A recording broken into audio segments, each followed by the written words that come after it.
ਤੇ ਜੋ ਇਹਦਾ ਮੁਆਵਜ਼ਾ ਤੁਸੀਂ ਵਸੂਲ ਕਰੋਗੇ ਉਹਦੇ ਵਿੱਚ ਜੋ ਤੁਸੀਂ ਮਾਕੂਲ ਸਮਝੋ ਕਿ ਮੇਰਾ ਬਣਦਾ ਉਹ ਮੈਨੂੰ ਭੇਜ ਦਿਓ, ਬਾਕੀ ਤੁਸੀਂ ਰੱਖੋ। अच्छा ठीक है। और ਇਹ ਕਤੀ ਤੌਰ ਤੇ ਨਹੀਂ ਕਿਹਾ ਗਿਆ ਸੀ, ਦੱਸਿਆ ਨਹੀਂ ਗਿਆ ਸੀ ਕਿ ਇੱਕ ਡਰਾਮਾ ਸੀਰੀਅਲ ਔਨ 에ਅਰ ਹੋਏਗਾ, ਉਹਦੇ ਵਿੱਚ ਅਸੀਂ ਨੂੰ ਬਤੌਰੇ ਪਲੇਬੈਕ ਸੌਂਗ ਦੇ ਤੌਰ ਤੇ ਲਾਂਗੇ। ਇਹ ਉਹਨਾਂ ਦੀ ਮੇਰੇ ਨਾਲ ਬਦਦਿਆਨਤੀ ਮੈਂ ਸਮਝਣਾ ਵਾ ਕਿ ਕੀਤੀ ਗਈ। मैं उन्होंने कॉल मिलाई, कहते हाँ हाँ यार हो जाएगा पेमेंट, ये आपको तकरीबन जो है ना वो 30-35 हज़ार रुपया इसका आपको माकूल मिल जाएगा। तो यार इस तरह नहीं है। एक मैं फिक्की चाह नहीं पींदा, दूजा ठंडी चाह नहीं पींदा, और जेड़ी चाह विच चाह ना होवे जी मैं ऐसी चाह नहीं पींदा। वाह, कल्ला बह के चाह पीना वा, पर मैं कल्ली चाह नहीं पींदा। या तो चाह ही छड़ दी सू, या फिर साड़ी चाह नहीं पींदा, तेरी चाह कोई वक्री चाह है, जा मैं तेरी चाह नहीं पींदा। जिस थां ते शायरी नहीं पहुँचती, याद रखना रोशनी नहीं पहुँचती, और जो मुकाम है इश्क दा छोटे मियाँ उस थां ते दिल लगी नहीं पहुँचती। नहीं पहुंचती। वाह जी वाह। सब दी मंगो सारे खैर, ऐ जे वड्डा कारे खैर। बड़ी दुश्मन तुले फिरदे ने अपने तो नहीं पारे खैर, खैर। और मेरे यार मुनाफिक नहीं है ने बेअतबारे खैर। लेकिन सानू शेरी शऊर दे के अल्लाह ताला ने थोड़ा जिहा मुकाम दिता है कि तुसी तुहाडी पहचान बना दी। बहुत सारे हमारे सो कॉल्ड शायर हैं, नए लड़के जो आ रहे हैं अपने साथ फी शी और पता नहीं क्या क्या लगा लेते हैं नामों के साथ। आज क्यों रहे हैं, ये बड़ा सीरियस सवाल है। ਅਸੀਂ ਪੰਜਾਬ ਦੇ ਰਹਿਣ ਵਾਲੇ ਹਾਂ, ਸਾਡੀ ਮਾਦਰੀ ਜ਼ੁਬਾਨ ਹੈ, ਸਾਡੀ ਮਾਂ ਬੋਲੀ ਹੈ। ਜਦੋਂ ਬੰਦੇ ਨੇ ਜੋ ਬੰਨਾ ਹੁੰਦਾ ਹੈ, ਜੋ ਆਪਣੇ ਆਪ ਨੂੰ ਤਿਆਰ ਕਰਨਾ ਹੁੰਦਾ ਹੈ ਨਾ, ਉਹ सोसाइटी ज्वाइन कर। तजर्बे तो बगैर तुसी नतारा नहीं कर सकते। चंद लोग हैं जिनकी पंजाबी से पहचान है और पंजाबी में लोग उनको सुनते हैं, उनके फॉलोअर्स हैं। उस्तादों का इतना एहतराम हमारे माशरे में तो कोई भी नहीं करता। बहुत सारे अल्फाज हमारे इर्द गिर्द घूमते रहते हैं, मगर उनको एक जगह पर इकट्ठा करना और इकट्ठा करके एक मजमुआ बनाना, और ऐसा मजमुआ बनाना जो आपके दिलों में घर कर दे, एक किसी न किसी फ़नकार का काम होता है। हर इंसान ऐसा नहीं कर सकता, और हमारे माशरे में शायरों की एक अलग पहचान होती है। आज हमारे साथ स्टूडियोज़ में एक बाकमाल इंसान मौजूद हैं जो लफ्ज़ तो बोल जाते हैं, उनको पता नहीं होता कि वो दूसरों पे क्या असर छोड़ गए हैं। हमारे साथ मौजूद हैं अकरम रेहान साहब, जो कि मेरे भी बहुत फेवरेट है और यकीनन आपके भी होंगे। अस्सलाम वालेकुम सर। वालेकुम अस्सलाम। कैसे हैं आप? अल्हम्दुलिल्लाह मैं बिल्कुल ठीक। मेरी ना पंजाबी थोड़ी सी स्लो है, मुझे पता है कि ਤੁਹਾਡੇ ਨਾਲ ਗੱਲ ਕਰਨ ਤੋਂ पहले मैनू ना थोड़ा सा अपना आप को इम्प्रूव करना होएगा। तो खैर बड़ी अच्छी बात होएगी, जितनी मेरी कोशिश होगी ख़राब करूँ जैसे मर्जी करूँ, मैं पंजाबी बोलूँगी आपके साथ, ठीक है? अच्छा सर जी, सब तो पहला सवाल है कि पंजाबी च अपने आप को स्टे करना हर बंदे दी कमाल नहीं हैगी। मतलब हम बहुत सारी चीज़ें देखते हैं, पंजाबी में हज़ारों लोगों ने एंट्री मारी है, उर्दू शायरी हम कर लेते हैं, हम रदीफ़ काफ़िया जोड़ लेते हैं, मगर पंजाबी में कोई भी बंदा इतना लंबा स्टे नहीं करता, और जो स्टे करता है वो सूफीज़म की तरफ निकल जाता है। आप क्या कहेंगे इस मामले में? देखो सना, बहुत अहम सवाल है, बहुत मैं लग रहा है कि तुहाडे नाल गुफ्तगू बड़ी मुफीद रहेगी। पहला सवाल ही तुसी पंजाबी ते कीता, और मैं पंजाबी नूं ही रिप्रजेंट कर रहा हाँ, पंजाबी दा शायर हाँ। पंजाबी दे अंदर अज दा जिहड़ा नौजवान उर्दू शायर है ना, वो भी एटम के तौर पर कुछ पंजाबी चीज़ों लैके, क्योंकि पंजाबी में बहुत ज़्यादा पजीराई मिल रही है। असी पंजाब के रहने वाले हाँ, साडी मादरी जुबान है, साडी माँ बोली है। ਇਹਦੀ तारीख जिहड़ी है वो बहुत पुरानी है। एक 16-17 करोड़ का जिहड़ा है साडा स्टेट जिहड़ी पंजाब की आबादी की वड्डी बोली जाने वाली जुबान है, और ये अंदर लिटरेचर भी बेबहा जिहड़ा है वो शायरी है, नसर है, बहुत कुछ लिखा जा चुका है, और अगे बहुत कुछ लिखा जाएगा। पंजाबी के अंदर इंट्री मारना और एक मखसूस वक्त वास्ते अपने मफाद वास्ते आना और फिर चले जाना, मैं समझना कि एक ओछी हरकत है। ये अंदर तुहाडी जुबान है, तो तुसी इहनूं अपने दिल और जान ला के ये वास्ते काम करो, ताकि पंजाबी जिहड़ी है उहनूं उहदे हक मिल सकन। 17-16 करोड़ आबादी का सूबा जिहड़ा वो अपनी मादरी जुबान नूं अपने बुनियादी हकूक दवान तो ही महरूम है, क्योंकि इसका सियासी मुकदमा हुण तक नहीं लड़िया गया। कोई सियासी मुकदमा पंजाबी वास्ते आवाज़ बुलंद नहीं हो सकी। प्राइवेट सैक्टर में लोग काम करते हैं, बोलते हैं, ਨਾਅਰੇਬਾਜ਼ੀ ਹੁੰਦੀ ਹੈ, ਅਸੀਂ ਇੱਕ ਦਿਨ ਸਾਲ ਵਿੱਚ ਮਨਾ ਲੈਂਦੇ ਹਾਂ। 21 ਫਰਵਰੀ ਨੂੰ ਇਕੱਠੇ ਹੋ ਜਾਂਦੇ ਹਾਂ, ਅਸੀਂ ਕਰਾਰਦਾਦ ਪੇਸ਼ ਕਰ ਦਿੰਦੇ ਹਾਂ, ਉਹ ਅਸੈਂਬਲੀ ਕਹਿ ਦਿੰਦੀ ਜੀ ਤੁਹਾਡੀ ਕਰਾਰਦਾਦ। ਉਹ ਇੱਕ ਡੈਕੋਰਮ ਨਾਲ ਅਸੀਂ ਪ੍ਰੈਜ਼ੈਂਟ ਕਰਦੇ ਪੰਜਾਬੀ ਜੀ, ਅਸੀਂ ਪੰਜਾਬ ਨੂੰ ਫਰੋਗ ਕਰਦੇ ਹਾਂ, ਕੱਪੜੇ ਪਾ ਲੈਣੇ ਤੇ ਪਿੱਛੋਂ ਡੀਪੀਆਂ ਲਾ ਲੈਣੀਆਂ, ਮਗਰ ਜਿਹੜੀ ਅਸਲ ਕਾਵਿਸ਼ ਹੈਗੀ ਹੈ ਨਾ, ਉਹ ਪੰਜਾਬੀ ਵਾਸਤੇ ਕੋਈ ਨਹੀਂ ਕਰ ਰਿਹਾ। ਬਿਲਕੁਲ ਨਹੀਂ, ਬਿਲਕੁਲ ਤੁਹਾਡੀ ਗੱਲ ਵੱਡੀ ਹੈ ਕਿ ਪੱਗਾਂ ਬੰਨ੍ਹ ਲੈਣ ਨਾਲ ਜਾਂ ਧੋਤੀਆਂ ਬੰਨ੍ਹ ਲੈਣ ਨਾਲ ਜਾਂ ਕੁਰਤੇ ਪਾ ਲੈਣ ਨਾਲ ਜਾਂ ਸਾਗ ਪਕਾ ਲੈਣ ਨਾਲ ਅਸੀਂ ਪੰਜਾਬੀ ਨਹੀਂ ਹੁੰਦੇ। ਸਾਨੂੰ ਪੰਜਾਬੀ ਵਾਸਤੇ ਇਹਨੂੰ ਆਪਣੀ ਪ੍ਰਾਇਮਰੀ ਪੱਧਰ ਤੋਂ ਕਮ ਅਜ਼ ਕਮ ਇਹਨੂੰ BA ਤੱਕ ਲਾਜ਼ਮੀ ਮਜ਼ਮੂਨ ਦੇ ਤੌਰ 'ਤੇ ਸਾਨੂੰ ਸਕੂਲਾਂ ਔਰ ਕਾਲਜਾਂ 'ਚ ਪੜ੍ਹਾਉਣੀ ਪਏਗੀ। ਮੈਨੂੰ ਯਾਦ ਹੈ ਕਿ ਮੈਂ 6ਵੀਂ ਜਦੋਂ ਦਾਖਲਾ ਹੋਇਆ, ਮੈਂ ਇੱਕ ਪ੍ਰਾਇਮਰੀ ਸਕੂਲ ਤੋਂ ਅੱਗੇ ਮਿਡਲ ਵਿੱਚ ਗਿਆ ਤੇ ਸਾਡੀ ਉਸ ਸਾਲ ਪੰਜਾਬੀ ਲਾਜ਼ਮੀ ਮਜ਼ਮੂਨ ਦੇ ਤੌਰ 'ਤੇ ਸ਼ਾਮਲ ਸੀ, ਪਰ ਮੈਂ 6ਵੀਂ 'ਚ ਪੰਜਾਬੀ ਲਾਜ਼ਮੀ ਮਜ਼ਮੂਨ ਦੇ ਤੌਰ 'ਤੇ ਪੜ੍ਹੀ ਹੈ। ਉਹਦੇ ਅੰਦਰ ਪੋਇਮਸ, ਸ਼ਾਰਟ ਸਟੋਰੀਜ਼ ਔਰ ਬਹੁਤ ਕੁਝ ਮਤਲਬ ਪੰਜਾਬੀ ਦੇ ਨਾਲ ਜੁੜਨ ਦਾ ਮੈਨੂੰ ਬਹੁਤ ਮੌਕਾ ਮਿਲਿਆ, ਔਰ ਉੱਥੇ ਜਾ ਕੇ ਮੈਂ ਸਮਝਣਾ ਕਿ ਇਹ ਮੇਰੀ ਜ਼ੁਬਾਨ ਹੈ ਔਰ ਮੈਨੂੰ ਇਹਦੇ ਵਾਸਤੇ ਕੁਝ ਕਰਨਾ ਚਾਹੀਦਾ। ਔਰ ਸ਼ੇਰੀ ਲਗਾਓ ਜਿਹੜਾ ਔਰ ਪੰਜਾਬੀਅਤ ਜਿਹੜੀ ਹੈ, ਮੈਂ ਸਮਝਣਾ ਕਿ ਉਸ ਪਹਿਲੀ ਕਿਤਾਬ ਤੋਂ ਮੈਨੂੰ ਇਹਦਾ ਭਾਗ ਲੱਗਿਆ ਔਰ ਮੈਂ ਅੱਜ ਤੱਕ ਇਹਦੇ ਨਾਲ ਜੁੜਿਆ ਹਾਂ। ਅੱਛਾ, ਜਿਹੜੇ ਸਾਡੇ ਵਰਗੇ ਲੋਕ ਨੇ ਉਹ ਥੋੜੀ ਜਿਹੀ, ਕਿਉਂਕਿ ਉਹ ਮਿਕਸ ਐਂਡ ਮੈਚ ਨੇ, ਸਹੀ ਜਿਹੜੀ ਗੱਲ ਹੈਗੀ ਹੈ, ਮਗਰ ਪੰਜਾਬੀ ਸੁਣਨ ਵਾਸਤੇ ਅਰਬੋਂ ਖਰਬੋਂ ਲੋਕੀ ਜਿਹੜੇ ਸਮਝਦੇ ਨੇ ਤੇ बोलते हैं। किताबां जड़ियाँ, हम जब भी बात करते हैं ना सूफीज़म की, तो सबसे पहले पंजाबी की किताब को हाथ डलता है, क्योंकि बहुत सारे हमारे जितने सूफ़ी हैं वो सारे बात कर गए हैं। अब उसकी तशरीह, उनकी नशरें और उनकी जो अशाअत तंजर, वो अब हम उसको जिसे कहते हैं ना मोटिफाई करके चीज़ों को सामने बयान कर देते हैं।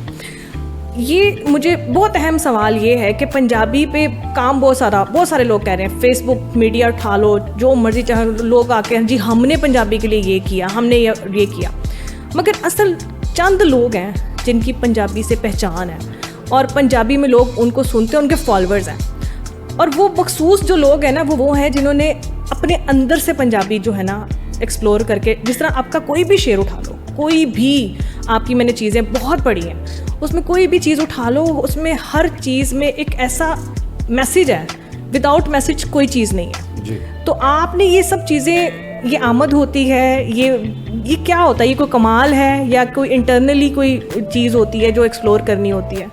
देखिए सना, ਜਦੋਂ ਬੰਦੇ ਨੇ ਜੋ बनना ਹੁੰਦਾ ਹੈ, जो अपने आप ਨੂੰ ਤਿਆਰ ਕਰਨਾ ਹੁੰਦਾ ਹੈ ਨਾ, ਉਹ ਸੁਸਾਇਟੀ ਜੁਆਇਨ ਕਰ। ਡਾਕਟਰ ਹੈ, ਉਹ ਆਪਣਾ ਡਾਕਟਰੀ ਦਾ ਸਬਜੈਕਟ ਪੜ੍ਹੇਗਾ, ਔਰ ਜਿਹੜਾ ਫਿਲਾਸਫਰ बनना ਚਾਹ ਰਿਹਾ ਹੈ, ਜਿਹੜਾ ਤਰੀਕਦਾਨ बनना ਚਾਹ ਰਿਹਾ ਹੈ, ਉਹ ਆਪਣੀ ਸੁਸਾਇਟੀ ਵਿੱਚ ਜਾਏਗਾ ਔਰ ਉਹੀ ਨਿਸਾਬ ਦਾ ਮੁਤਾਲਿਆ ਕਰੇਗਾ, ਉਹਦੇ 'ਚ ਅੱਗੇ ਵਧਣ ਦੀ ਕੋਸ਼ਿਸ਼ ਕਰੇਗਾ। ਸਰ, ਹੱਥ ਜੋੜ ਕੇ ਮਾਜ਼ਰਤ ਨਾਲ, ਜਿਹੜੀ ਕਮਿਊਨਿਟੀ ਮੈਂ ਸ਼ਾਇਰਾਂ 'ਚ ਬੈਠੀ ਹਾਂ ਨਾ, मैनू इंज लगे कि मैं गलत बह गई हाँ।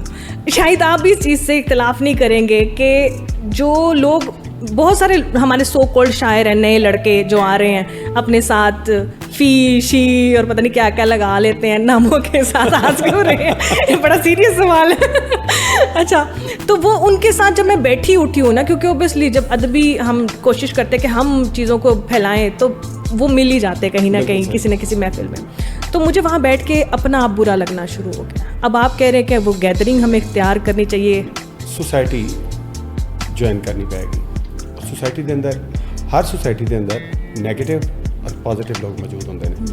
तुसी सिलेक्ट करोगे, तजर्बे तो बगैर तुसी नतारा नहीं कर सकते। एक्सपेरीमेंट जरूरी है।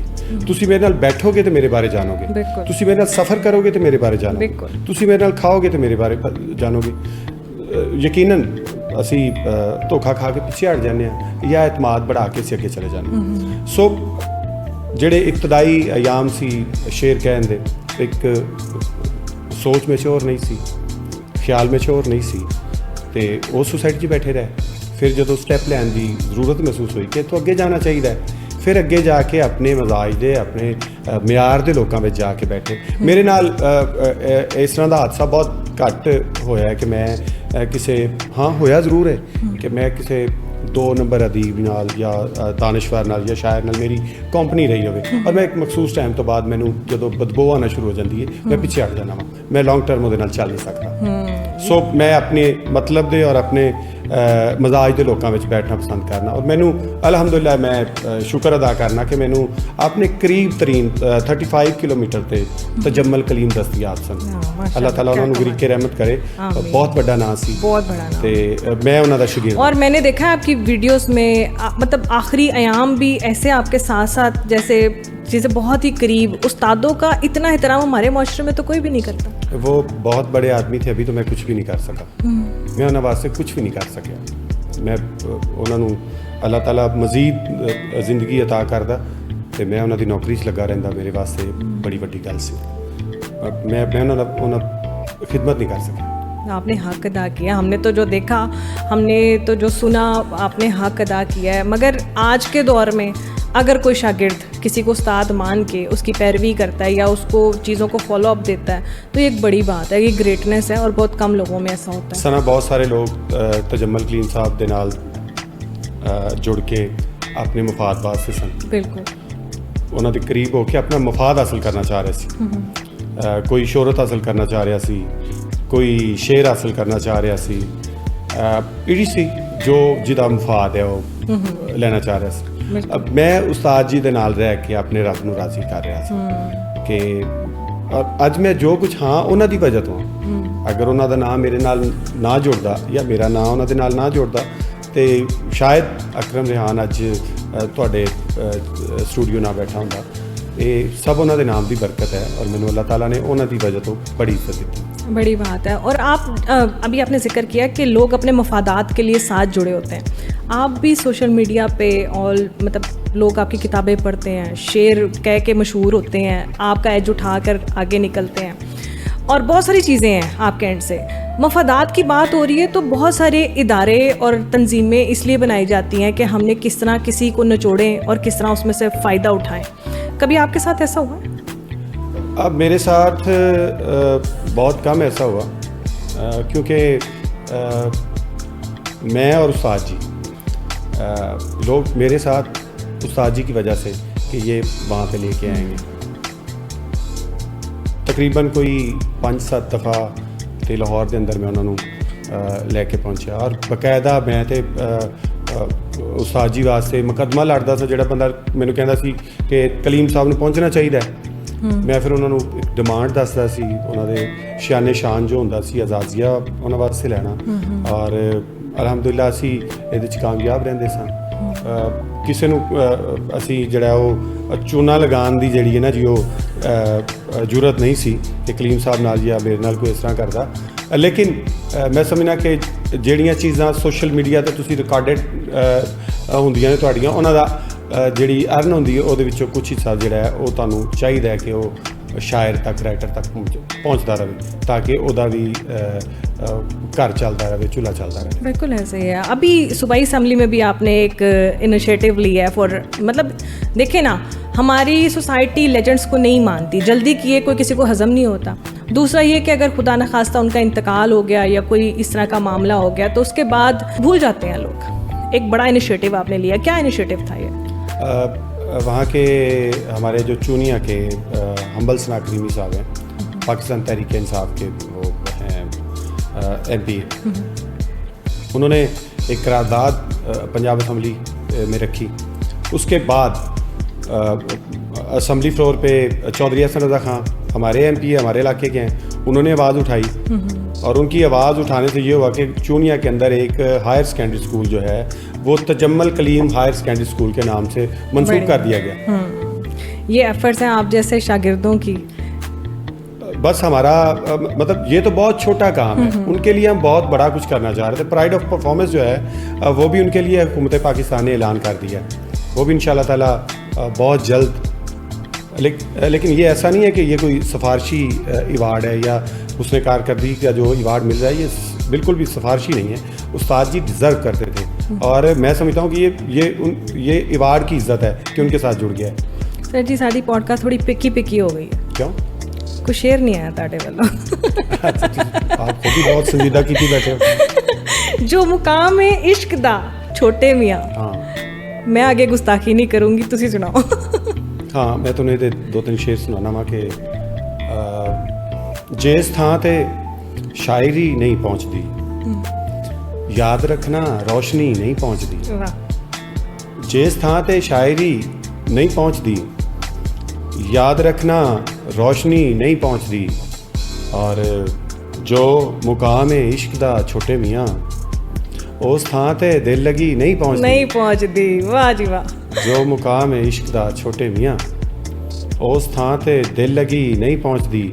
ਔਰ ਸਨਾ ਦੇਖਣਾ ਕਿ ਆਤਮਾ ਦਾ ਕੀ ਕਰਾਂ ਪਰਮਾਤਮਾ, ਆਤਮਾ ਦਾ ਕੀ ਕਰਾਂ ਪਰਮਾਤਮਾ, आत्मा ਨੂੰ शांति नहीं पहुंचती। नहीं पहुंचती, वाह जी वाह, कमाल है। अच्छा, बहुत सारे इंडियन वर्ड्स भी आपकी शायरी पे मैं देखती हूँ, कोई हिस्ट्री आपकी है इसके साथ, कनेक्टिविटी है? ਅਸੀਂ ਕਦੀ ਵੀ ਉਸ ਪੰਜਾਬ ਨੂੰ ਵੱਖਰਾ ਪੰਜਾਬ ਨਹੀਂ ਸਮਝਿਆ। अच्छा, ਇਹ ਵੰਡ ਵੀ ਜਿਹੜੀ ਹੈ ਉਹ ਸਾਡੀ ਵੰਡ ਹੈ। ਉਹ ਸਾਡਾ ਜਿਵੇਂ ਇੰਡੀਆ ਕਹਿੰਦਾ ਹੈ ਕਿ ਕਸ਼ਮੀਰ ਸਾਡਾ ਟੂਟਾਂਗ ਹੈ, ਅਸੀਂ ਕਹਿੰਦੇ ਉਹ ਸਾਡਾ ਹੈ। ਇਸੇ ਤਰ੍ਹਾਂ ਪੰਜਾਬ ਸਾਡਾ ਹੈ ਤੇ ਅਸੀਂ ਸਾਂਝੇ ਹਾਂ, ਅਸੀਂ ਇਕੱਠੇ ਹਾਂ। ਅਸੀਂ ਪੰਜਾਬ ਦੀ ਵੰਡ ਦੇ ਕਦੀ ਵੀ ਕਾਇਲ ਨਹੀਂ ਰਹੇ ਔਰ ਨਾ ਹੀ ਕਦੀ ਤਸਲੀਮ ਕੀਤਾ ਹੈ। ਵਿੱਚ ਕੰਡਿਆਰੀ ਲਾ ਲੈ ਨਾਲ ਕੀ ਹੋ ਜਾਏਗਾ, ਮਤਲਬ ਜਜ਼ਬੇ ਤੇ ਪਹੁੰਚਦੇ ਨੇ ਨਾ, ਜਜ਼ਬਿਆਂ ਤੱਕ ਹੱਥਕੜੀ ਨਹੀਂ ਪਹੁੰਚਦੀ। ਐਸੇ ਗਜ਼ਲ ਦਾ ਹੀ ਸ਼ੇਰ ਹੈ ਕਿ ਜਜ਼ਬੇ ਕੈਦ ਨਹੀਂ ਹੁੰਦੇ, ਖੁਸ਼ਬੂਆਂ ਕੈਦ ਨਹੀਂ ਹੁੰਦੀਆਂ, ਤਿਤਲੀਆਂ ਜੁਗਨੂ ਕਦੀ ਵੀ ਕੈਦ ਨਹੀਂ ਹੁੰਦੇ। ਤੇ ਸਾਡੇ ਜਜ਼ਬੇ ਉਹਨਾਂ ਦੇ ਨਾਲ, ਸਾਡਾ ਪਿਆਰ ਉਹਨਾਂ ਦੇ ਨਾਲ, ਉਹਨਾਂ ਦਾ ਸਾਡੇ ਨਾਲ ਹੈ। ਸੋ ਅਸੀਂ ਮਾਈਗ੍ਰੇਟਡ ਆ ਇੰਡੀਆ ਤੋਂ ਔਰ ਇੱਧਰ ਦੇ ਲੋਕ ਉੱਧਰ ਗਏ ਨੇ। ਉਹ ਸਾਡੀ ਜਿਹੜੀ ਇਹ ਜਿਹੜਾ ਸਾਨੂੰ ਤੋੜਿਆ ਭੰਨਿਆ ਗਿਆ ਹੈ ਨਾ, ਇਹਦੀ ਤਕਲੀਫ ਜਿਹੜੀ ਸਾਡੀ ਰੂਹ ਦੇ ਅੰਦਰ ਹੈ, ਇਹ ਸਾਰਾ ਉਹਦਾ ਕਰਬ ਜਿਹੜਾ ਹੈ ਉਹ ਸ਼ਾਇਰੀ ਰਾਹੀਂ ਵੀ ਔਰ ਬਾਕੀ ਸਾਡੀ ਗੁਫ਼ਤਗੂ ਵਿੱਚ ਵੀ ਨਜ਼ਰ ਆਏਗਾ। ਅਸੀਂ ਜੁੜੇ ਹਾਂ ਜੀ ਆਪਸ, ਪੰਜਾਬ ਸਾਡਾ है। ठीक है, यही कहते हैं ना, आर्टिस्ट की कोई बाउंड्रीज नहीं होती। आर्टिस्ट जो है ना वो कहीं भी है, और बहुत सारे फॉलोअर्स आपके अकाउंट पे मैंने देखे हैं इंडियंस हैं। बिल्कुल। और इसी तरह ओबियसली वहाँ भी आपको सुना जाता है, पढ़ा जाता है। आपको कैसा महसूस होता है जब एक मुखालिफत तो सो कॉल्ड हमने एक ख़ास कम्युनिटी ने क्रिएट की हुई है, मगर जब आर्टिस्टों की कोई बाउंड्री नज़र नहीं आती, प्यार मोहब्बत वहाँ से भी आता है, यहाँ से भी जाता है, ऐसा फिर कैसे महसूस होता है? आर्टिस्ट ਜਿਹੜਾ ਜੈਨੂਇਨ ਆਰਟਿਸਟ ਹੈ ਉਹ ਮੇਰਾ ਖਿਆਲ ਹੈ ਕਿ ਉਹ ਲਿਟਰੇਚਰ ਵੀ ਐਂਟੀ ਵਾਰ ਲਿਖਦਾ ਹੈ। ਜੰਗੀ ਜਨੂਨ ਨਹੀਂ ਹੈ ਉਹਦੇ 'ਚ ਬਟਵਾਰੇ ਦਾ ਜਨੂਨ ਨਹੀਂ ਹੈ, ਉਹਦੇ 'ਚ ਤੋੜਨ ਦਾ ਜਨੂਨ ਨਹੀਂ ਹੈ, ਉਹਦੇ 'ਚ ਜੁੜਨ ਦੀ ਗੱਲ ਹੈ, ਏਕਤਾ ਦੀ ਗੱਲ ਹੈ, ਸਾਂਝ ਦੀ ਗੱਲ ਹੈ। ਸੋ ਜਦੋਂ ਕੋਈ ਉੱਧਰ ਤੋਂ ਬਹੁਤ ਸਾਰੀਆਂ ਕਾਲਾਂ ਆਈਆਂ। ਤਜਮਲ ਕਲੀਮ ਸਾਹਿਬ ਦੀ ਡੈਥ ਤੋਂ ਬਾਅਦ ਪੂਰੀ ਦੁਨੀਆ ਨੇ ਮੇਰੇ ਨਾਲ ਸੋਗ ਕੀਤਾ ਔਰ ਪਾਕਿਸਤਾਨ ਤੋਂ ਜ਼ਿਆਦਾ ਮੈਨੂੰ ਬੈਰੂਨੀ ਦੁਨੀਆ ਤੋਂ ਕਾਲਾਂ ਆਈਆਂ ਨੇ।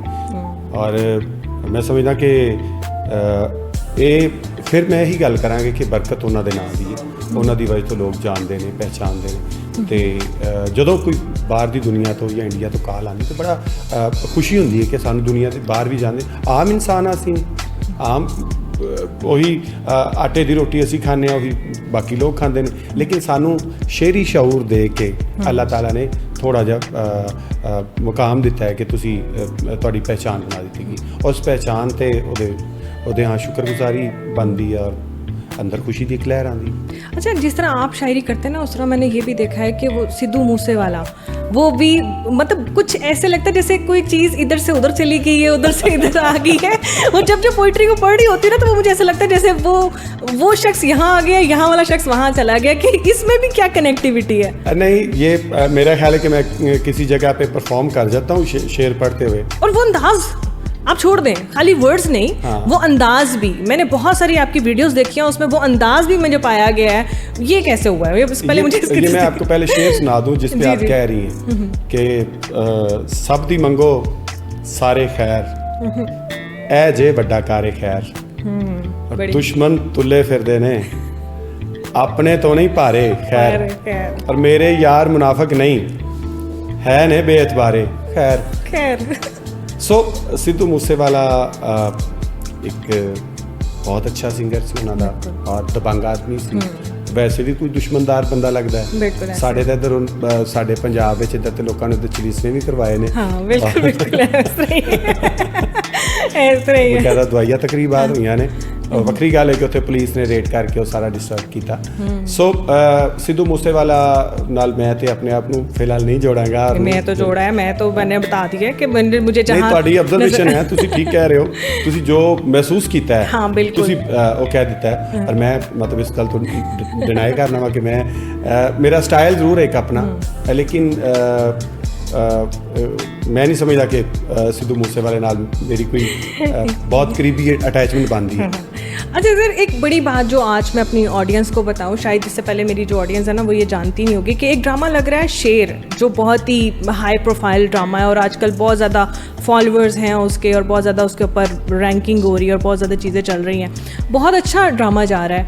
उसका OST जो है ना वो हमारे जो एक सिंगर हैं आरिफ लोहार साहब ने गाया, मगर हमारी आवाम को ये नहीं मालूम है कि उसका शायर कौन है। उनके शायर हैं जी ये हमारे सामने बैठे हुए। सर क्या मामला है, मतलब हाईलाइट नहीं हुआ, वाई आपका नाम ही नहीं है वहाँ पर, सिर्फ ये पता है कि जी आरिफ लोहार ने गाया जी और ये इसका OST है शेर ड्रामे का। आप कहाँ हैं? सना अक्टूबर 2024 शुजा हैदर म्यूजिक ਕੰਪੋਜ਼ ਕਰਦੇ ਨੇ, ਉਹਨਾਂ ਦੀ ਮੈਨੂੰ ਕਾਲ ਆਉਂਦੀ ਹੈ ਕਿ ਅਸੀਂ ਤੁਹਾਡੀਆਂ 4 ਲਾਈਨਾਂ ਜਿਹੜੀਆਂ ਨੇ ਇਹਨੂੰ ਇੱਕ ਪ੍ਰੋਜੈਕਟ ਵਾਸਤੇ ਅਸੀਂ ਇਸਤੇਮਾਲ ਕਰਨਾ ਚਾਹੁੰਦੇ ਹਾਂ ਔਰ ਇਹ ਆਰਿਫ ਲੋਹਾਰ ਸਾਹਿਬ ਗਾਣਗੇ। ਔਨ ਦੀ ਰਿਕਾਰਡ ਹੈ ਸਾਰਾ, ਮੇਰੇ ਕੋਲ ਸੇਵ ਹੈ ਸਭ ਜੋ ਗੱਲਬਾਤ ਹੈ, ਜੋ ਕਨਵਰਸੇਸ਼ਨ ਹੈ ਸਾਡੀ। ਤੇ ਤੁਸੀਂ ਇਹਦਾ ਮੁਆਵਜ਼ਾ ਕੀ ਲਵੋਗੇ? ਮੇਰਾ ਇੰਡਸਟਰੀ ਨਾਲ ਪਹਿਲੇ ਕੋਈ ਵਿਹਾਰ ਨਹੀਂ ਹੈ, ਮੈਂ ਪਹਿਲੇ ਕੋਈ ਇੰਡਸਟਰੀ ਨਾਲ ਕੰਮ ਨਹੀਂ ਕੀਤਾ ਔਰ ਕਰਾਚੀ ਬਹੁਤ ਵੱਡੀ ਇੰਡਸਟਰੀ ਹੈ, ਡਰਾਮਾ ਇੰਡਸਟਰੀ ਤੇ ਬਹੁਤ ਵੱਡੀ ਹੈ। ਮੈਨੂੰ ਕੋਈ ਆਈਡੀਆ ਨਹੀਂ ਸੀ ਕਿ ਮੈਂ ਇਹਦੀ ਡਿਮਾਂਡ ਕੀ ਕਰਾਂ। ਮੈਂ ਸ਼ੁਜਾ ਹੈਦਰ ਭਾਈ ਨੂੰ ਕਿਹਾ, ਬਹੁਤ ਅੱਛੇ ਆਦਮੀ ਨੇ, ਬਹੁਤ ਅੱਛੇ ਦੋਸਤ ਨੇ, ਮੈਂ ਉਹਨਾਂ ਨੂੰ ਕਿਹਾ ਕਿ ਤੁਸੀਂ ਇੱਕ ਕੰਮ ਕਰੋ, ਆਰਿਫ ਲੋਹਾਰ ਸਾਹਿਬ ਜ਼ਰੂਰ ਗਾਣ ਇਹਨੂੰ, ਤੁਸੀਂ ਇਹਨੂੰ ਕੰਪੋਜ਼ ਵੀ ਕਰੋ, ਇਹਦੇ 'ਤੇ ਟਿਊਨ ਬਣਾਓ ਜਿਸ ਟਿਊਨ 'ਤੇ ਗਾਇਆ ਜਾਏਗਾ, ਤੇ ਜੋ ਇਹਦਾ ਮੁਆਵਜ਼ਾ ਤੁਸੀਂ ਵਸੂਲ ਕਰੋਗੇ ਉਹਦੇ ਵਿੱਚ ਜੋ ਤੁਸੀਂ ਮਾਕੂਲ ਸਮਝੋ ਕਿ ਮੇਰਾ ਬਣਦਾ ਉਹ ਮੈਨੂੰ ਭੇਜ ਦਿਓ, ਬਾਕੀ ਤੁਸੀਂ ਰੱਖੋ। अच्छा ठीक है। और एक कति तौर पर नहीं किया गया सी, दसिया नहीं गया सी कि एक ड्रामा सीरीयल ऑन एयर होएगा, ਉਹਦੇ ਵਿੱਚ ਅਸੀਂ ਨੂੰ ਬਤੌਰ ਪਲੇਬੈਕ ਸੌਂਗ ਦੇ ਤੌਰ ਤੇ ਲਾਂਗੇ। ਇਹ ਉਹਨਾਂ ਦੀ ਮੇਰੇ ਨਾਲ ਬਦਧਿਆਨਤੀ ਮੈਂ ਸਮਝਣਾ ਵਾ ਕਿ ਕੀਤੀ ਗਈ। ਫਿਰ ਇੱਕ ਟਾਈਮ ਆਇਆ ਉਸ ਤੋਂ 7-8 ਮਾਹ ਬਾਅਦ ਪਹਿਲੀ ਕਿਸ ਜਦੋਂ ਚੱਲੀ ਤੇ ਜ਼ਾਹਿਰ ਹੈ ਮੈਂ ਪਹਿਲੇ ਇੱਕ ਅੱਛੇ ਪਲੇਟਫਾਰਮ ਤੇ ਪੜ ਚੁੱਕਿਆ ਸਾਂ, ਮੇਰੀ ਉਹ ਗਜ਼ਲ ਰਿਕਾਰਡ 'ਚ ਸੀ ਤੇ ਮੈਨੂੰ ਦੋਸਤਾਂ ਨੇ ਉਹਦੇ ਕਲਿਪਸ ਭੇਜਣਾ ਸ਼ੁਰੂ ਕਰ ਦਿੱਤੇ ਕਿ ਯਾਰ ਅਕਰਮ ਇਹ ਤੁਹਾਡਾ ਸੌਂਗ ਜਿਹੜਾ ਡਰਾਮੇ ਵਿੱਚ ਲਿਆ ਗਿਆ। ਮੈਨੂੰ ਫੌਰੀ ਯਾਦ ਆਇਆ ਕਿ ਮੇਰੇ ਕੋਲ ਸ਼ੁਜਾ ਹੈਦਰ ਭਾਈ ਨੇ ਇਹ ਚੀਜ਼ਾਂ ਜਿਹੜੀਆਂ ਨੇ ਉਹ ਮੰਗੀਆਂ ਸੀ, ਪੁੱਛਿਆ ਸੀ ਮੇਰੇ ਕੋਲ। मैं उन्होंने कॉल मिलाई, कहते हाँ हाँ यार हो जाएगा पेमेंट, ये आपको तकरीबन जो है ना वो 30-35 हज़ार रुपया इसका आपको माकूल मिल जाएगा। कि यार ऐसा नहीं है, ये नहीं है, पर इसकी एपिसोड मेरे साथ आप इसकी रियलिटी तय करेंगे, ठीक है। और एक प्रोसीजर है जिसके थ्रू आप आए। मैंने कोई कॉन्ट्रैक्ट साइन नहीं किया उस ड्रामे में। जितनी भी कास्ट होगी या जितने भी लोग उस ड्रामे में शामिल होंगे वो तकरीबन सबकी एक कॉन्ट्रैक्ट पेपर उसमें मौजूद होगा एक फाइल में, ठीक है जी। आप तो समझ क्रेडिट तो दें कम से कम, क्रेडिट ही नहीं है कहीं पर। मेरा बिल्कुल भी उसमें मैंने कुछ साइन नहीं किया, वो हवा में ही है सब कुछ। उन्होंने वो कंपोज करके गा दिया, सब कुछ आ गया। मैंने पैसे डिमांड की, तो कह रहे हैं ये 30-35 हज़ार आपको 2-3 माह के अंदर अंदर हम दे देंगे। मैंने कहा यार ऐसे नहीं होगा, ये इतने पैसे नहीं लूँगा मैं। तो आपने कोई क्लेम किया? फिर कुछ ऐसा था जो असल नुकसान हुआ मुझे कि कुछ लाहौर के दोस्त थे इसमें शामिल हो गए शुजा हैदर भाई के कहने पे।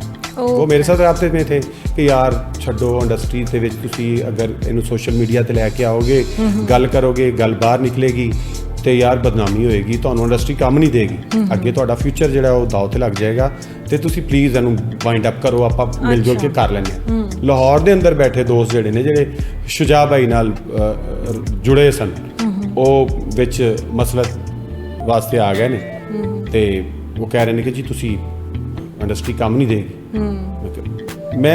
मैं चाहता था कि मैं अगे मज़ीद गीत लिख के देवां और काम मेरे को जाए, और बकायदा मतलब मैं कुछ टी ब्रांड वास्ते भी लिख रहा वहाँ भी चल रहा सिलसिला।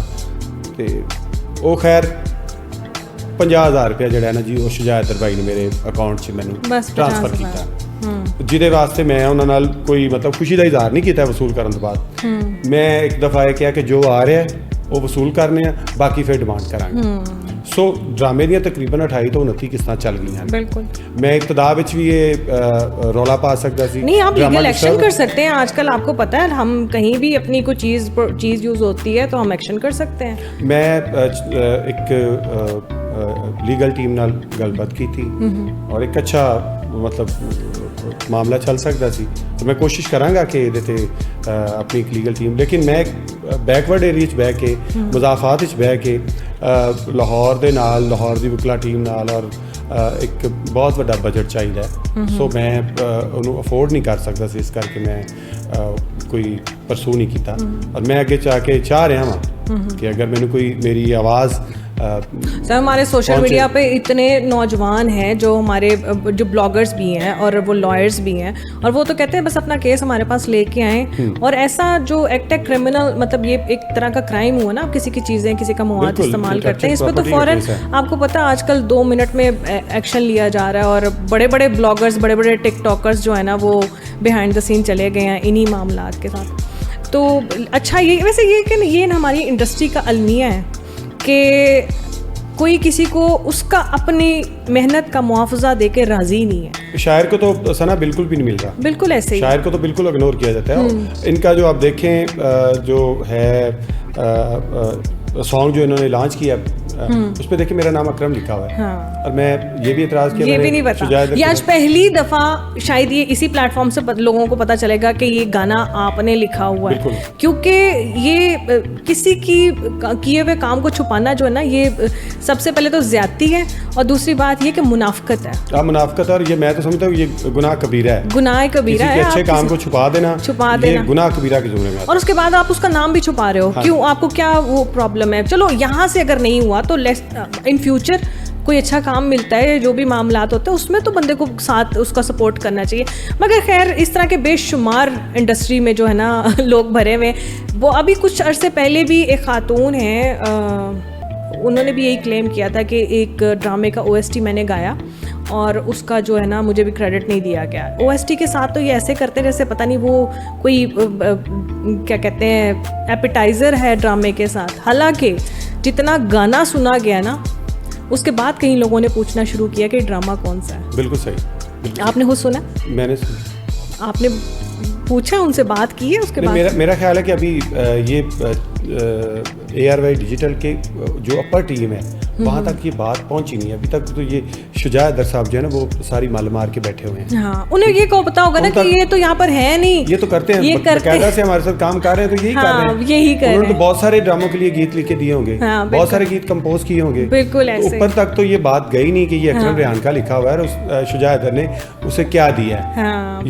ये चैनल की वसातत से अब बात जाएगी तो ये ओपन हो जाएगा इंशाल्लाह। और मैं समझता हूँ कि चैनल्स के जो मालकान हैं वो इतने भी जालिम नहीं है कि वो किसी और एक ड्रामा सीरियल बना रहे हैं आप, एक बड़ा प्रोजेक्ट है, ये नहीं कि आप छोटे मोटे कोई प्रोजेक्ट, हम तो वैसे ही मतलब छोटे मोटे प्रोजेक्ट्स जो है ना उनको कुछ समझते ही नहीं है, मगर एक बड़ा प्रोजेक्ट है, एक बड़ी टीम है, बड़ी कास्ट है जिसमें आपने हर चीज़ को लड़की के मेकअप से लेके उसके पर्स तक को आपने हाईलाइट किया है। देन वाई द राइटर जो कि OST का राइटर है उसको क्यों नहीं? ये तो एक बहुत बड़ी बात है कि इसके ऊपर हमें बात करनी चाहिए, मगर क्या कर सकते हैं, हमारी सो कॉल्ड सोसाइटी में इस तरह चल रहा होता है। सना शायर को मेरे ख्याल है कभी भी क्रेडिट नहीं मिलता, और अगर मिलता भी है तो वो मैं समझता हूँ कि उससे उसकी कोई तकदीर नहीं बदल जाती। ठीक है, मेरे साथ भी यही हुआ है। मैं इस बात पे खुश भी हूँ कि एक बड़ी कॉज के साथ ड्रामा है और मेरा उसमें गीत है, ये सब मैं इस आपको बात पता है पे ना? निराश भी हूँ कि यार इसका मैंने क्या वसूल किया, मुझे क्या फायदा हुआ। कम से कम फेम मिलता, कम से कम ये 50, ये तो ये काम एक छोटा सा को काम कर लो, 50,000 रुपये तो कुछ भी नहीं है आजकल। मैंने शुजा भाई से कहा कि आपने ये इसका जो ऑफिशियल सॉन्ग जो दिया है उस पर नाम अकरम लिखा हुआ है अकेला, ये कौन है अकरम? आप हैं भाईजान, आप हैं? अच्छा तो मैंने कहा यार मुझे कैसे पता चलेगा ये मैं हूँ? ये तो अकरम उदास काल को केस कर दे कि यार ये तो मैं हूँ। हाँ बिल्कुल ऐसे ही है। वो भी तो बहुत ज़्यादा शायरी पढ़ रहे हैं, वो भी तो बहुत ज़्यादा मुख्तलिफ इंटरटेनमेंट चैनल्स पे बैठ के तो पंजाबी शायरी पढ़ रहे हैं। वो कल को क्लेम करेंगे ये तो मेरा है, मुझे कैसे पता चलेगा कि ये मेरा है? अच्छा, ये बहुत सारे जो अपनों में छुपे हुए गैर होते हैं ना, जब ये मिलते हैं तो शायरों पे क्या गुजरती है? शायरों पे हम पे गुजरी सो गुजरी है शब हिजरा, हमारे अश्क तेरी आकबत संवार चले। फैज साहब ने कहा कि हम पे जो गुजर गई वो तो ठीक है, लेकिन हमारा ये रोना जो है ना ये इस रात के मुकद्दर को रोशन कर गया है। तो किसी न किसी ने कुर्बानी देनी होती है, किसी न किसी ने कुर्बान होना होता है, उसके बाद फिर एक रीत चलती है। तो हम रीत चलाने वालों में हम बारिश की पहली कनी जो ज़मीन पे गिरती है तो उसका तपती ज़मीन पे क्या उसको सुकून होता होगा, लेकिन वो पहली कनी के साथ जो बीतती है वो वही जानता है। हम बारिश की पहले कतरे हैं जो ज़मीन पे गिरने वाले हैं, तो हम इससे आगे एक नई रवायत चल पड़ेगी इंशाल्लाह। बिल्कुल। मोहब्बत के बारे में क्या कहेंगे? क्योंकि कहते हैं कि जब तक कोई ठोकर ना लगे, कोई ठेस ना लगे तो शायर इंजदा होना नहीं। और ऊपर से आपने जो अपना स्टाइल भी बनाया हुआ ना, वो बालों का और ये वो कहीं ना कहीं ऐसा लगता है कि कहीं ना कहीं आपको जो ना ठोकर लगी है उसके बाद जो है ना आप इस लाइन में आए हैं। देखिए, ये मैं तो समझता हूँ कि ये कायनात तख्लीक की मोहब्बत की वजह से। बेशक। अगर मोहब्बत ना होती तो ये कायनात तख्लीक ना होती। और बतौर शायर मैं बड़ा दिल फेंक था जवानी में, और जगह जगह पे हमें खाम में मोहब्बत हो जाना। और जब मुझे मोहब्बत के लुग़वी मैनी का नहीं पता था, मतलब खूबसूरती पे मर जाना, ये मोहब्बत नहीं है। ठीक है, मोहब्बत जो है ये एक सच्चा और पाकीज़ा जज्बा है। ज़रूरी नहीं कि शायर बनने के लिए मोहब्बत होना ज़रूरी है और ठोकर खाना ज़रूरी है। ये एक समाजी रवैये हैं जो जिनको ऑब्ज़र्व करके, अपने इर्द गिर्द देख के, अपनी सोसाइटी को परख के जो तज्ज़िया है वो शायरी है। और वही मैं अपने अल्फाज में अपने लोगों की बात करता हूँ, अपने माशरे की बात करता हूँ, अपने घर की बात करता हूँ, अपनी कल्बी वारदात लिखता हूँ। शायरी मेरा एक मिक्सअप है तमाम, जहाँ तक मेरी नज़र पहुँचती है, जहाँ तक मेरी सोच जाती है, वो जो खींच के लाते हैं, जो उस छड़ी से मैं खींच सकता हूँ वो मैं बयान कर देता हूँ। लेकिन मोहब्बत के बगैर कायनात अधूरी है। असल मोहब्बत मिली कि नहीं फिर? असल मोहब्बत के साथ मेरी शादी है, मेरे बच्चे उसमें से। हाँ, चलें जी, ये शुक्र है कि जी, वरना 80% शायर हजरात के अंदर ना कहीं खलिश रह जाती है, कहीं ना कहीं कमी रह जाती है। अच्छा सर, अब हम अपने पॉडकास्ट के अख्ताम की तरफ भी जाएंगे। अपने उस्ताद के अलावा किसको पढ़ते हैं?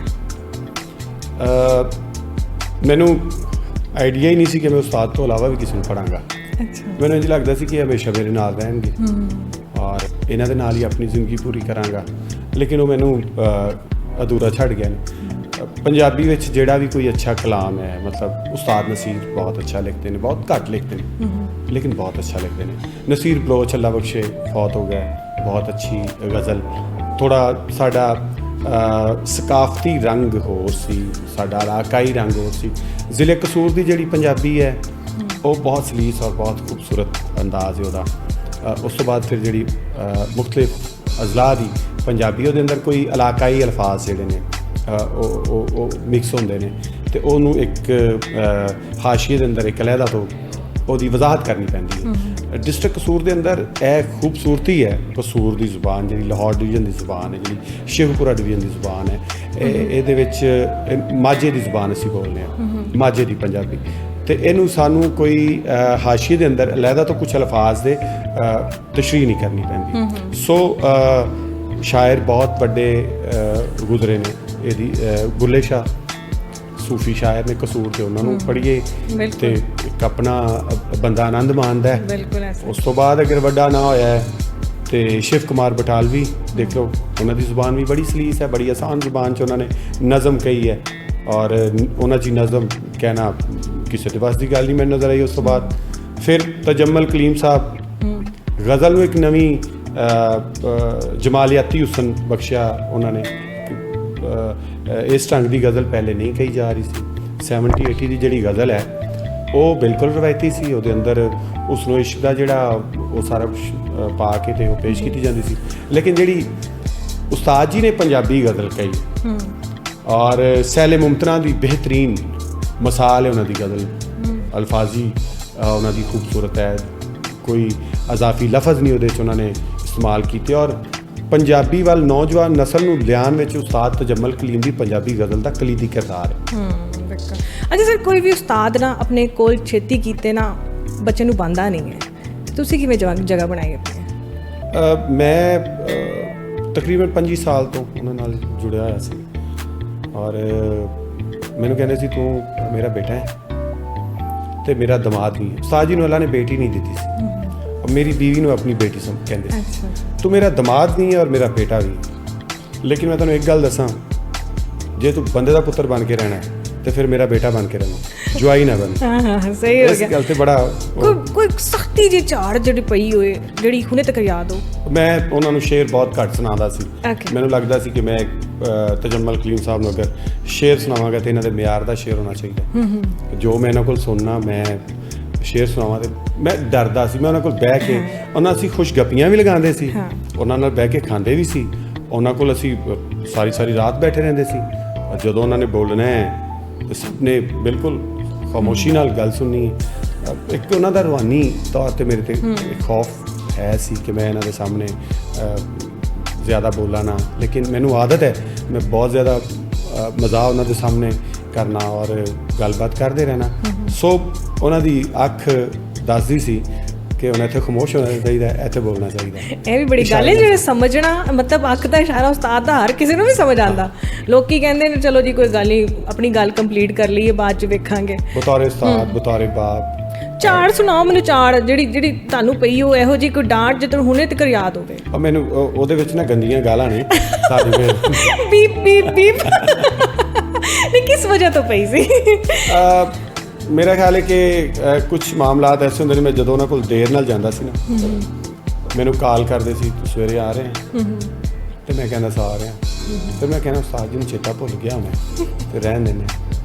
ਫਿਰ ਜਦੋਂ ਮੈਂ ਜਾਣਾ ਤੇ ਫਿਰ ਉਹਦੇ ਤੇ ਮਤਲਬ ਉਹਨਾਂ ਨੇ ਗੁੱਸੇ ਦਾ ਇਜ਼ਹਾਰ ਕਰਨਾ, ਉਹ ਕਾਬਲੇ ਦੀਦ ਵੀ ਸੀ ਔਰ ਕਾਬਲੇ ਰਸ਼ਕ ਵੀ ਸੀ ਕਿ ਉਸਤਾਦ ਜੀ ਨੂੰ ਮੇਰੇ ਨਾਲ ਮੁਹੱਬਤ ਹੈ ਔਰ ਮੇਰੀ ਕਮੀ ਮਹਿਸੂਸ ਕਰਦੇ ਨੇ ਕਿ ਮੈਨੂੰ ਇਹਨਾਂ ਦੇ ਕੋਲ ਆਉਣਾ ਚਾਹੀਦਾ। ਉਸਤਾਦ ਜੀ ਦੀ ਤੁਹਾਡੇ ਨਾਲ ਮੁਹੱਬਤ ਤਾਂ ਮੈਂ ਨਹੀਂ ਵੇਖੀ, ਮगर ਤੁਹਾਡੀ ਮੁਹੱਬत ਜਿਹੜੀ ਹੈਗੀ ना वो मैं देखी उस्ताद जी नाल। इस तरह ही लोगों को भाग लगते हैं जो हम कहते हैं। अच्छा, लास्ट में आखिरी में मैं 2 दफ़ा आखिरी कह चुकी हूँ, मगर मेरा दिल नहीं चाह रहा पॉडकास्ट को ख़त्म करने को। मगर आखिर में मैंने आपकी ना एक पूरी वो पढ़ी है नज़म कहेंगे उसे कि वो क्या कहेंगे कि वो जो आपने ख़वातीन को चाय बनाना सिखाई है। बहुत सारी ख़वातीन ने ना चाय सीखी है आपके उन अल्फाज से। जी बिल्कुल। मैं ये कैमरा है आपका अपने स्टाइल में, जो सिद्धू मूसे वाला स्टाइल है ना वो स्टाइल जो तुसी ना एरे अपना कलाम पढ़ना। जी मैं चाहे मेरी पहली वायरल जी समझना कि जड़ा कलाम है वो चाय वाला है, और चाय वाले दुनिया तो वैसे भी मशहूर ने। तुसी मोदी साहब नूं देख लवो, चाय तो मशहूर होए ने। और अरशद नीलियां अखां वाला देख लवो, वो भी चाय तो मशहूर है। लेकिन मैं भी मतलब अपना हिस्सा है मेरा भी। सो चाय मैं सुनाना जी कि एक मैं फिक्की चाह नहीं पींदा, दूजा ठंडी चाह नहीं पींदा, और जेड़ी चाह विच चाह ना होवे जी मैं ऐसी चाह नहीं पींदा। वाह। कल्ला बह के चाह पीना वा, पर मैं कल्ली चाह नहीं पींदा। या तो चाह ही छड़ दी सू, या फिर साड़ी चाह नहीं पींदा, तेरी चाह कोई वक्री चाह है, जा मैं तेरी चाह नहीं पींदा। वाह जी वाह जी वाह जी वाह जी, कमाल सर। शुक्रिया बहुत बहुत आपकी आमद का, अपने कीमती टाइम हमें दिया। इसके साथ ही नाज़रीन मुझे सनाओं को दे इजाज़त, फिर मिलेंगे अगली पॉडकास्ट में। तब तक के लिए अल्लाह हाफ़िज़।